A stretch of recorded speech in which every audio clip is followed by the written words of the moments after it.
Hey, what's up guys? So ngayon mayroon tayong padala from Manila. So mayroon akong in-order ito. Ito guys is bike skin. In-order ko to sa Shopee. Hello? Sarap. Hello? Sabihin mo lang, salamat Shopee! Gag.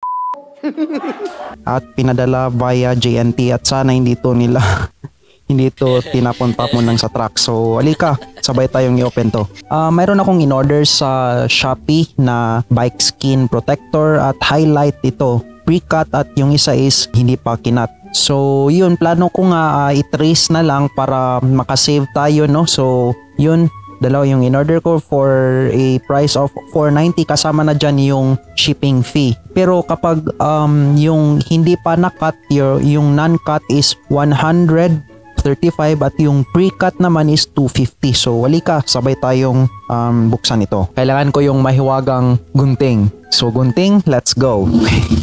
So dahan-dahan natin i-open ito kasi baka makat pa natin yung papel mismo, yung sticker. So halika. So i-cut na lang natin slowly. So yun guys. Uy, ang ganda guys. So well protected siya ng bubble wrap. Uy, ang ganda kasi mayroon pa siyang Tupperware. So really protected siya. Good job seller. By the way, link on the description below kung saan ko to binili. At saka ang ganda guys kasi before niya to pinadala sa akin, before niya pinadala, yun nga in-update ako, binigyan niya ako ng picture as a proof na na-deliver na po. I think mga 1 week ata to bago dumating dito sa Cebu City. So yun, ang ganda guys kasi nilagay nan pa ng fragile. So good job seller. So tabi ko muna to dito. So yun nga guys, ito yung hindi pa na-cut. So well protected siya. So yan guys, well protected siya ng bubble wrap. At saka pag remove natin to, yun. So in order ko nga pala guys is yung glossy. So good job seller. Maraming salamat for this well protected package. Dito naman guys is ito yung na-cut na. Yun. So ito yung na-cut na. Tsaka ang ganda kasi naka-protect siya ng Tupperware. At tsaka makapal din yung pagka-bubble wrap. So talagang safe talaga. So alika, i-cut na natin to.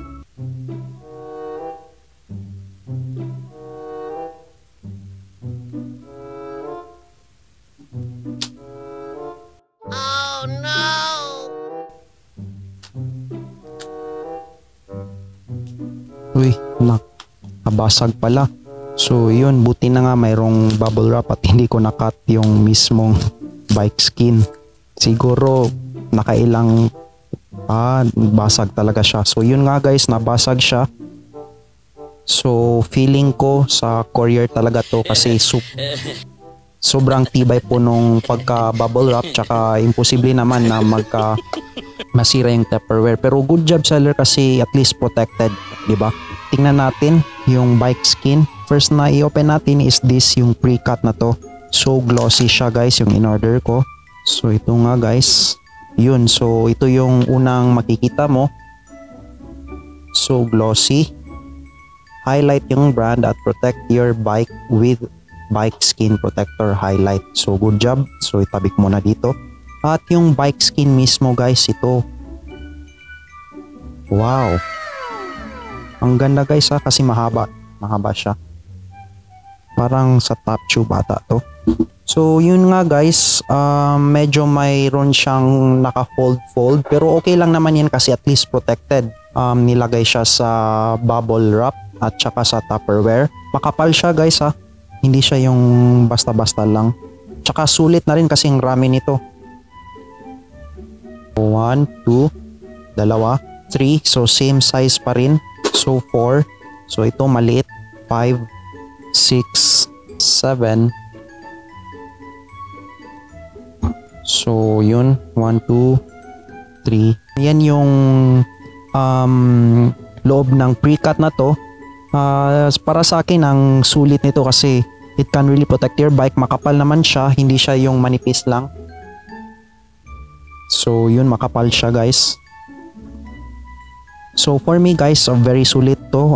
Kung plano niyo bumili nito, bili na kayo kasi good investment naman to para sa bike nyo. Hindi siya magagasgas, especially yung bagong bili. Marami ngayong mga bumili ng bikes. So this is very sulit. Tabi ko muna dito.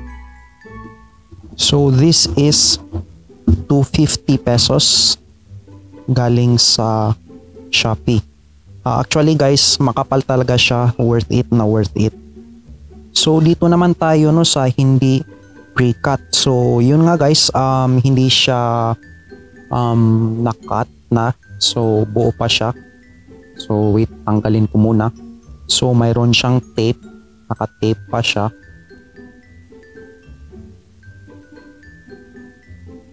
So yun, naka-tape siya. Ito yung hindi pre-cut pa guys.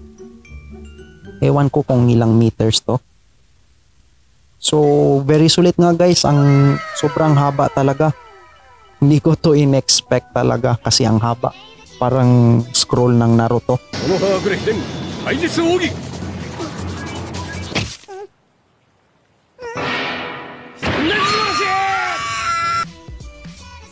So yun nga guys, parang 1 meter ata to or more than 1 meter kasi ang haba talaga. Tingnan nyo.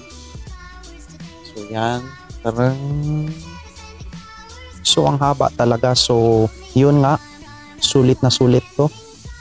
Plano ko guys is that itatrace ko na lang to. Itatrace ko to sa yung pre-cut para at least save tayo. So bike hack yan guys ha. Isa na namang malupit na pinagbabawal na technique. So ang ganda guys, hindi ko in-expect na ganito yung length niya.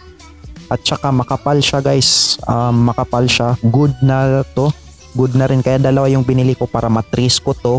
At saka itong na pre-cut na. So mga pinagbabawal yan na technique guys. So kayo gawin nyo rin ito para makasave din kayo. So yun nga guys no, dito ko na lang tatapusin yung short video lang to kasi at na-unboxing ko tong bike skin na in-order ko sa Shopee.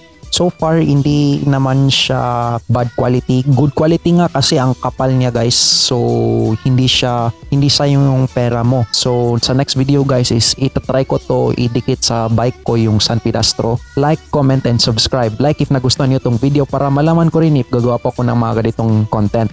Comment if mayroon kayong suggestions, questions, feedbacks or comments about this or gusto i-bike check. And subscribe if hindi pa kayo nakasubscribe kasi ang rami pa nating i-upload na videos. And this video is sponsored by Healthy Nut Cebu. So isa sila sa mga direct suppliers of healthy snacks dito sa Cebu City. So check them on Facebook and on Instagram. Thank you so much. And again, this is done. See you in the next video. Maraming salamat po. Thank you so much and daghang salamat.